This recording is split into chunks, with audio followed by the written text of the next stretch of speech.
Good afternoon guys. आपला आज दुपारी दिवस चालवतो आहे कारण आज होतो आपण घरी. तर आज आपल्याला संध्याकाळी जायचं होतं बैठकीला, म्हणून आज आपण क्लासला नाही गेलो. मग काय, पटकन तयार झालो आणि घेतली गाडीची चावी आणि निघालो गाडी धुवायला आणि पोचलो वॉशिंग सेंटरला. आणि आता बघा गाडी कशी चमकते ते.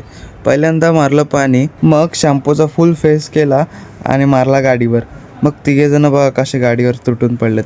पुन्हा थोड्या वेळाने पुन्हा पाणी मारलं आणि गाडी बघा कसली चमकायला लागली. त्यानंतर गेलो पेट्रोल भरायला, मग तेही काम कंप्लीट झालं आणि निघालो घरी यायला.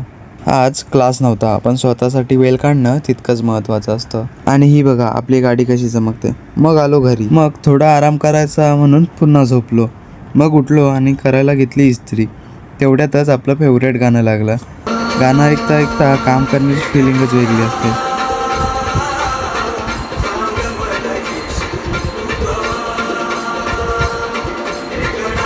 त्यानंतर केला चहा नाश्ता आणि निघालो बैठकीला जायला. तर मित्रांनो, आजचा ब्लॉग इथेच संपतो. भेटूया नेक्स्ट ब्लॉगमध्ये.